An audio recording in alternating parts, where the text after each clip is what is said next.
তুমি ব্রহ্মময় গো দয়াল, তুমি ব্রহ্মময়।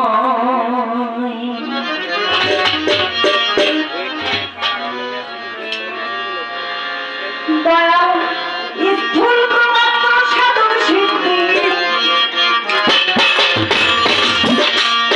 স্থূল প্রমাত্র সাধন সিদ্ধি সবই তোমার জানা নয়, জানা নয়। তুমি ব্রহ্মময় গো দয়াল, তুমি ব্রহ্মময়, তুমি ব্রহ্মময় গো দয়াল, তুমি ব্রহ্মময়।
অনেকেই যাদের দেখবেন একটা না সাতটা মেয়ে আমাদের এলাকায় আছে, একটা না সাতটা মেয়ে হয়েছে শুধু একটা ছেলের আশা।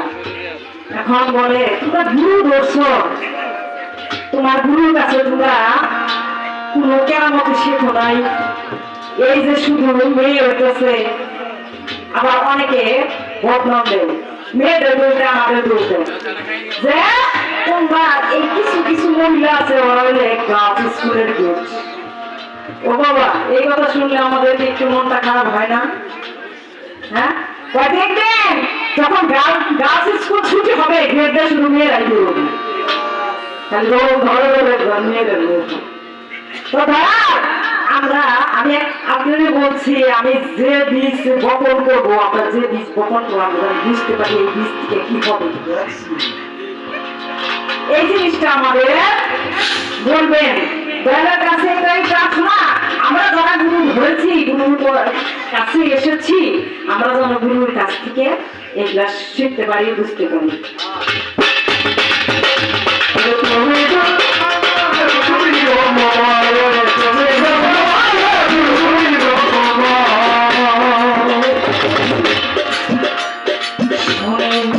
ঋতু হয় মাসে মাসে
এতটুকু কথা জানার জন্য শোনার জন্যই মূলত আমরা গুরুর কাছে আসি মেয়ের ঋতু হয় মাসে মাসে পুরুষের ঋতু হয় বলো কোন দিবসে যারা সাধক আমরা শুনেছি আমি জানি না দেখি নাই আমি শুনেছি পুরুষের ঋতু হইলে যারা সাধক তারা শুধু বুঝতে পারে কিন্তু পুরুষের ঋতু হয় মাসে মাসে কিন্তু কোন পুরুষ বুঝতে পারে আর বুঝতে পারলে আপনার কোন কর্মটা করা উচিত এটা ইম্পর্টেন্ট একটা কথা না বাবা আমরা দয়ালের কাছে জানবো আসলে জন্মতত্ত্ব না জানলে মানুষের জীবনী বৃথায় চলে যায় এই গানটা আছে সাধকের লেখা তো আপনি বলবেন আমাদের পুরুষের ঋতুটা কিভাবে হয় আর কিভাবে তারা বুঝবে আর বোঝার পরে কর্মটা তাদের কি থাকবে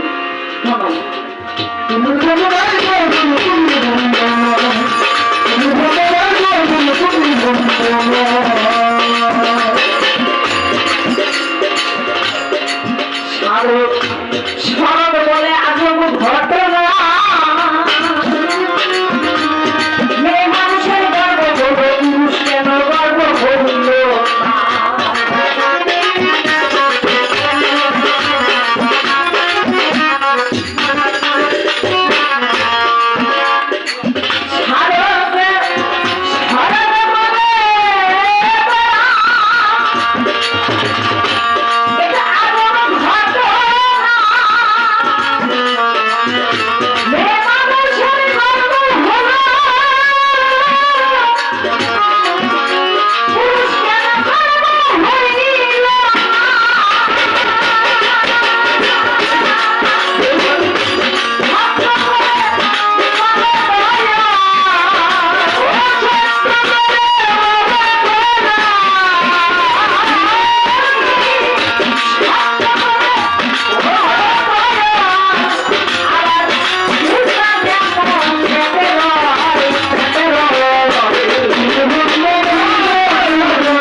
তো শরৎ বলেছে মেয়ে মানুষের গর্ব হলো পুরুষ কেন গর্ব হলো না আমরা দলের কাছে শুনেছি পুরুষের গর্ব না হলে মেয়েদের কখনো গর্ব হবে না আগে পুরুষ গর্ব হবে তারপরে মেয়ে গর্ব হবে তো পুরুষের গর্বটা কি গর্ব হয় এটা তো আজব ঘটনা এটা জানা দরকার আছে কিনা আমি এই গানটা ধরলাম এই কারণে আমার মতো অধমে এখানে অনেক বসে আছে তারা পালা গান অনেক পছন্দ করতেছে একটু ভিন্ন আকৃতির কথা শোনার জন্য নতুন কিছু শোনার জন্য আসলে নতুন বলতে কিছু নাই সবই পুরাণ, কেউ আমরা একভাবে গাই, কেউ অন্যভাবে গাই। তো আমরা এই কথাগুলো দয়ালের কাছে জানবো যে এই জন্মতত্ত্বটা বিষয়টা কি, এই পুরুষ কিভাবে গর্ব হয় আর পুরুষের ঋতুটা কিভাবে কখন আসে, আপনি এই এই বিষয়টা একটুটা ইম্পর্টেন্ট মনে করে বলবেন। ধন্যবাদ।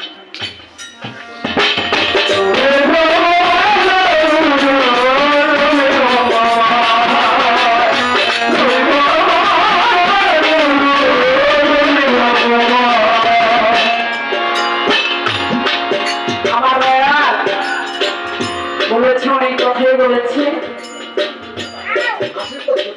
কেমন কথা তোমাকে কে বলছে আর তোমাকে কে বাধা দিছে এই বিষয়টা বলছে। দয়াল আমার ভেতরে যে 6টা রিপু আছে, এই রিপু আমার কথা শুনতে, আমি রিপুর কথা বলছি, কেমন কথা বলি, এই রিপু আমি বাধ্য করবো কিভাবে? আমার কথা শুনুন, আমি গুরু ভজন করতে চাই কিন্তু আমি করতে পারি না। আমার দয়াল বলেছেন যে তুমি তুমি তো নিজেই শয়তান, বলছে না কথাটা? অদয়াল এই শয়তান, আমি শয়তান বলে তো তোমার কাছে এসেছি, আমি মানুষের হওয়ার জন্য এসেছি। আমি যদি শয়তান না হতাম, আমি যদি প্রকৃত মানুষই হতাম, তাহলে আমি মূলত মানুষ হওয়ার জন্য, নিজেকে নিজের চেনার জন্য, আমার এই আত্মাটা রক্ষা করবো কিভাবে, এজন্যই মূলত তোমার কাছে আমার আশা। যারা মধ্যে করেছেন হাত পা নিয়ে জন্ম নিলেই মানুষ বলে কয় না, তারে ও মানুষ হইতে পারি। আবার বিজয় দাস বলেছেন আমার মানব কুলের জন্ম দিয়ে ওটার কেনবা ভাবে পাঠালে আমার মানব জন্মটাই গেল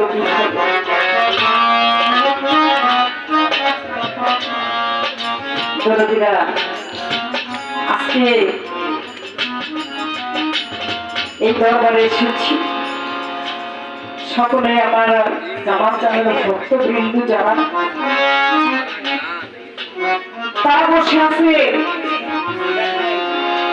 যে কি করলে আমি মানুষ হতে পারবো। আমার তো সময়টাই ধীরে ধীরে নদীর স্রোত যেরকম কারোর জন্য অপেক্ষা করে না, মানুষের জীবনের সময়টা ওইরকম কারোর জন্য অপেক্ষা করে না। তাই আমার দ্বারা কোনো ভজন হয় নাই, কবে করবো? আমার বুঝি এই মানুষ জন্মটাই বেকার চলে গেল, আর ভজন না চলে যে এই আবার আমাকে 84 ফেলে করতে হবে। এই জগতে আসলাম, এসে কি করলাম, কি জন্য আমার ব্রহ্মাকে পাঠাইছে, কি জন্য, কি করতে কি করলাম? দরদেরা সকলেই আমরা জানি এইদিকে লক্ষ্য করি, ও দয়াল আমরা যেন বা 84 ফেলে না করি। তাই বিজয় দাস তার গানের ছিল বলেছেন